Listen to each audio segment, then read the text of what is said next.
अस्सलाम वालेकुम स्टूडेंट्स, मेरा नाम है इरफान वानी। आप देख रहे हैं इरफान सर्स एकेडमी।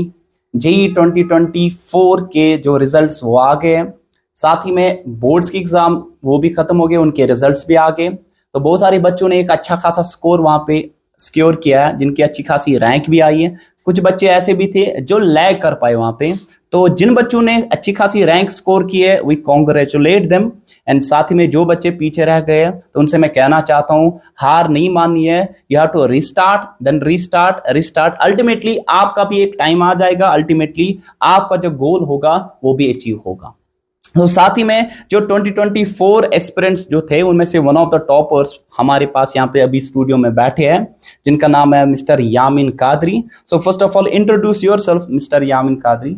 जी सर मैंने अभी recently I completed my 12th and उसके बाद ही जेई दिया, तो उसमें एक डिसेंट स्कोर मिला और 12th में भी अच्छे खासे मार्क्स आए। You score a decent score, that's 95 percentile. Usually people they didn't score this 95 percentile. Usually बच्चे लैग करते हैं क्योंकि प्रिपरेशन उतनी अच्छी खासी नहीं होती है।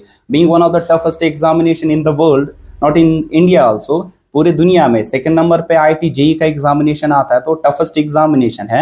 सो साथ ही में बता दीजिए कि फर्स्ट ऑफ ऑल कि आपकी स्कूलिंग कहाँ से स्टार्ट होगी? सर 10th तक तो बर्न हॉल में थे हम, उसके बाद after 10th I join BHSS Hazratbal, तो 11th boys higher secondary school Hazratbal. Right. Then afterwards आपकी जो प्रिपरेशन वही से स्टार्ट होगी। सो आपके पास साथ ही में जो 12th का जो आपके पास एक डिसेंट स्कोर भी रहा है 464, दैट्स अ डिसेंट स्कोर। आपकी अच्छी खासी वहाँ पे परसेंटेज भी आई है और जेई में आपने अच्छी परसेंटाइल भी साथ ही में हासिल की है। So tell me actually what was your best strategy, कि आपका कैसी स्ट्रैटेजी थी जो आपने स्टार्ट की फॉर जेई 2024 प्रिपरेशन के लिए? सर स्ट्रैटेजी वाइज तो 11th में घुसती स्टार्टिंग में जैसे फिजिक्स में मैकेनिक्स या फिर केमिस्ट्री में जितने भी एटॉमिक स्ट्रक्चर थे, तो आई वर्कड हार्ड। सिंपली इसमें कोई स्ट्रैटेजी ऐसी नहीं थी, आप बस हार्ड वर्क अपना कीजिए, उसके बाद खुद ब खुद रिजल्ट्स आते हैं। सो क्या ऐसा था कि यूजुअली बच्चे they start from the foundation classes, is it necessary कि आपके पास यहाँ पे जी के लिए, आपके पास IIT JEE एग्जामिनेशन के लिए आपके पास फाउंडेशन अच्छी खासी होनी चाहिए, कि आपके पास हार्डली मैटर करता है कि नहीं आपके पास 11th एंड 12th है ये अच्छा खासा होना चाहिए? आई think it hardly matters when you enter your 11th grade, you have to restart your journey. Someone who has studied 9th, 10th grade in foundation and appeared in many Olympiads, and someone who has just started his 11th preparation, they are at equal level. The way you start your journey since you have entered 11th, your mindset as soon as you enter 11th, that's what matters. So आपके कहने का कि आपके पास अगर आपके पास 9th 8 9 10th means की foundation आपका गठिया भी चला गया, तो साथ में आप रिस्टार्ट कर सकते फ्रॉम क्लास 11th से, क्योंकि at the end the syllabus is class 11th and class 12th है, वही आपके पास है। लेकिन कहीं ना कहीं मुझे लगता है कि आपको भी क्या लगता है, मेरी राय कि मैटर करता है कि अगर आपके पास फाउंडेशन स्ट्रांग है तो आपका एक अपर हैंड होगा वहां पे। सर मुझे लगता है क्योंकि 9th में ओलंपियाड्स BRMO वगैरह वो भी क्वालिफाई किए थे, तो उससे कॉन्फिडेंस मिलता है and you realize how tough the competition is at an all India level. तो अगर उसका आइडिया हो it's well and good, but नहीं है तो I think it hardly matters. Okay nice. So tell me कि आपके पास यूजुअली जो आपने 11th क्लास आपने बता दी, आपकी स्ट्रैटेजी ऐसी रही थी कि आपने 11th क्लास से स्टार्ट किया था, आपने एक्चुअली जो आपके पास टारगेट था 2024 का जो जेईई एग्जामिनेशन था। टेल मी कि आपके पास how many hours you study? क्या ऐसा था कि यूजुअली टॉपर्स दे से कि सर हम 15-16 घंटे पढ़ते थे, पूरा दिन इसी के साथ चला जाता था? क्या ये भी मैटर करता कि आपको 15-16 घंटे ज्यादा देना है, या आपके पास एक स्मार्ट वर्क आपके पास भी था जो कि अल्टीमेटली आपको इस गोल तक ले पाया? So it varies from student to student. 15-16 hours it seems ideal, but मेरे ख्याल में it's very rare that a student studies 15-16 ये एक दिन तो पढ़ेगा 15-16 घंटे, तो कल मुझे नहीं लगता कि, मेरे ख्याल में it varies। आपके पास मेरे ख्याल में depend, instead of focusing on the number of hours we study, we should focus on achieving our goals. आप एक गोल सेट कीजिए कि दिन में ये कंप्लीट करना है।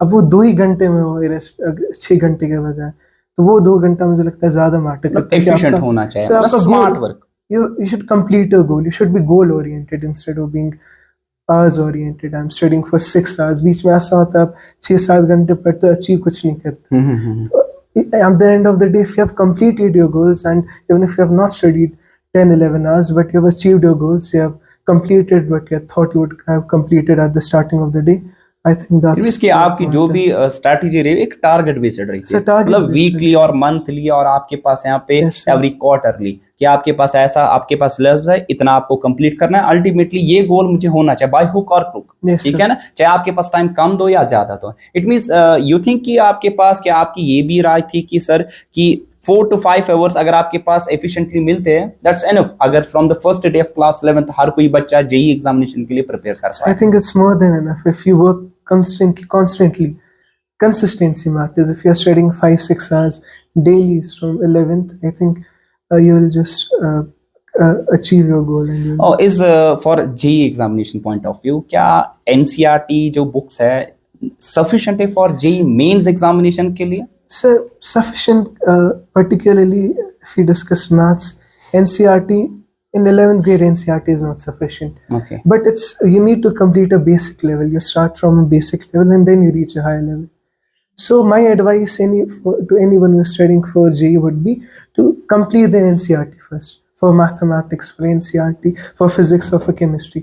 Complete your NCERT first, then you can switch to a higher level. If you haven't completed a lower level, then switching up to a higher level doesn't make any sense. So tell me कि आपके पास आपने बताया कि NCERT sufficient नहीं है mathematics perspective No, के sir. हिसाब 11th से। So physics for physics perspective and chemistry perspective आप बता दो कि क्या केमिस्ट्री की जो NCERT सफिशिएंट है? It's more than sufficient. Physics that's also more than sufficient, ठीक है। अच्छा साथ ही में आप बता दो कि मैथ्स के लिए जो सफिशिएंट ये चीजें नहीं थी आपके पास वहां पे, सो टेल मी आपके पास वहां पे क्या ऐसी बुक्स आपने कंसल्ट किए ताकि आपका जो एक डिसेंट स्कोर रहा है जेईई मेंस में और बच्चे भी ताकि उनका एक डिसेंट स्कोर आ जाए आगे जाने वाले जो एस्पिरेंट्स है 2025 के लिए? सर मैथ्स में पर्टिकुलरली सिंगे जाती है जेईई मेंस की, उसमें से अगर एग्जांपल्स करेंगे दैट्स मोर देन सफिशिएंट, क्योंकि जेईई में directly sometimes they ask questions directly from the examples.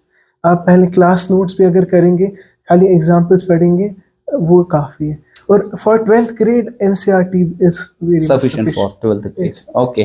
So tell me regarding also कि आपने NCERT यूज किए फिजिक्स के लिए and chemistry, apart from that क्या आपने कोई और बुक्स भी कंसल्ट किए इसके बारे में? सर केमिस्ट्री में I think NCERT is very much sufficient.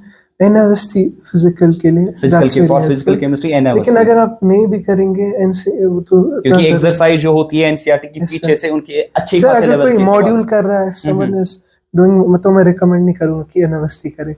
अगर कोई मॉड्यूल नहीं कर रहा है, सेल्फ स्टडी कर रहा है, तो ये सब बुक्स रिकमेंड करूंगा। फिजिक्स में DC पांडे, ओनली एग्जांपल्स और क्वेश्चंस। लेकिन if you are following DC Pande just stick to it, ऐसा नहीं आप मॉड्यूल भी कर रहे हो DC मींस कि आपका जो जितना भी मटेरियल होगा वो कन्फाइंड होना चाहिए। लेकिन ज्यादातर यूजुअली देखा है बच्चों को कि 4-5 रेफरेंसेस लाते हैं, stick to 4-5 references, then afterwards revision नहीं हो पाता है।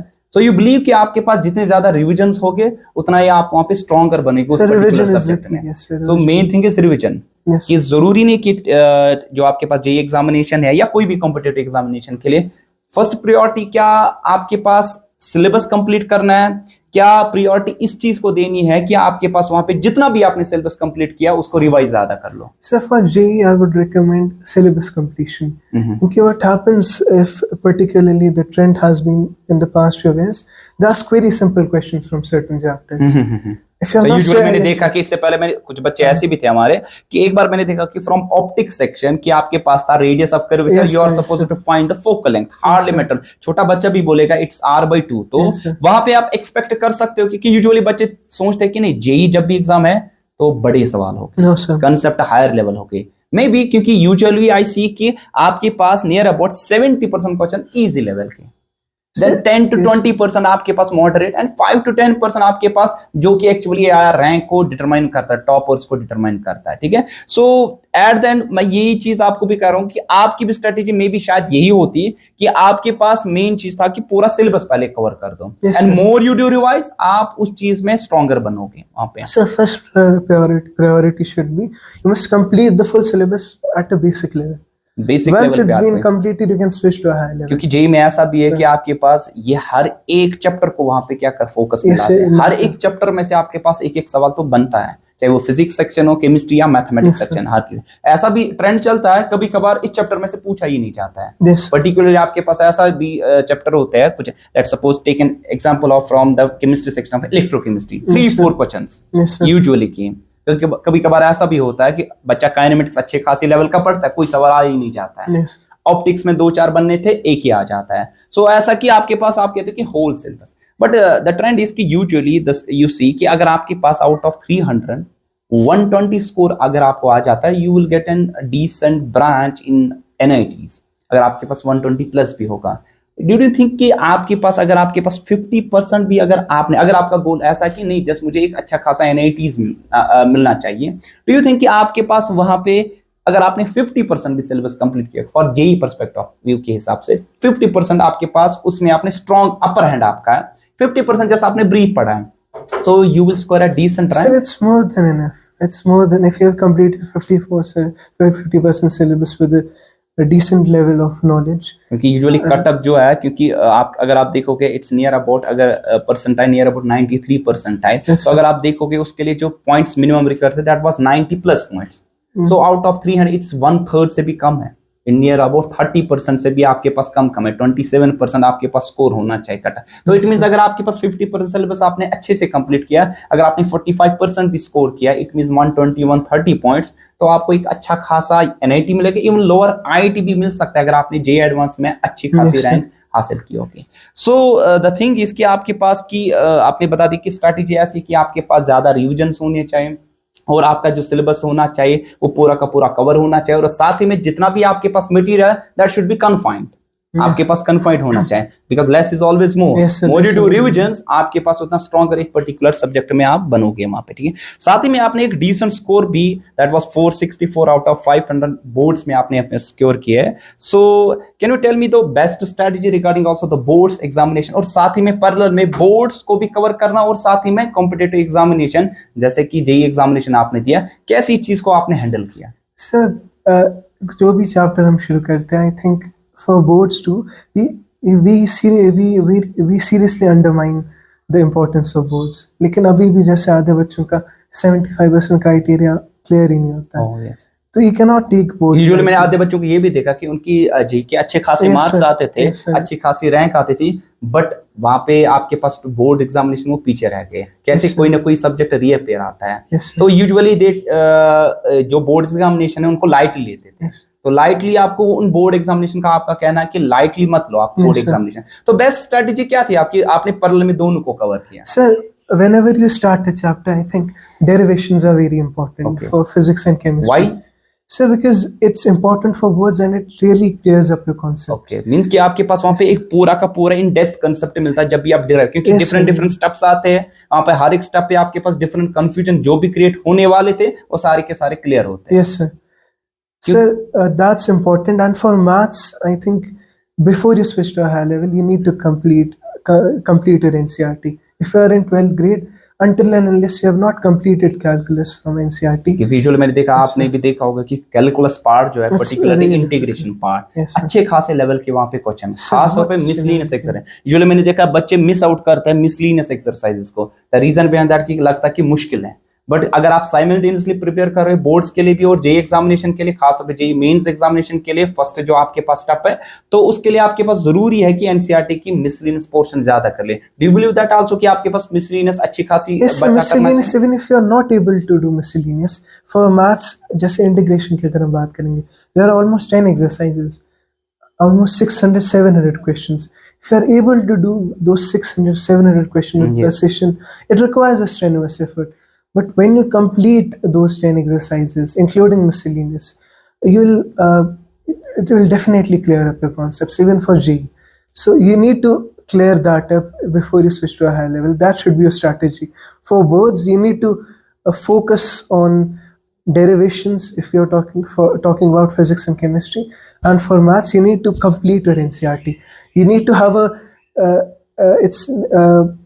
you need to have a proper copy. You have solved these questions. You need to maintain a proper copy. That's important for boards. Do you think that short notes are very important for this competitive examination? For physics, short notes are important. For mathematics purpose? Short, it's subjective. For some short notes, it's not necessarily that you need to have a whole chapter in 1 or 2 pages. If you have confined your chapters to 5-10 pages, to certain questions, to certain formula, to certain manipulations. That's what short notes really stands for. You need to confine your notes in such a way that when your exams are nearing, you are able to revise a particular chapter in 1 or 2 hours through your notes. You shouldn't linger towards any other. So thank you, Yamin Qadri. Thank you very much for being a part of Irfan Sir's Academy. So this was Yamin Qadri जिन्हें अपनी best strategy बता दी कैसे आप JEE जैसे examination जो कि usually one of the toughest examination माना जाता है उसको सिक्योर कर सकते हो, और साथ ही में पैरेलल में क्या स्ट्रैटेजी थी ताकि आप बोर्ड्स एग्जामिनेशन और कॉम्पिटिटिव एग्जामिनेशन को पैरेलल में क्रैक कर पाओ. Thank you very much for being a part of Irfan Sir's Academy. Thank you.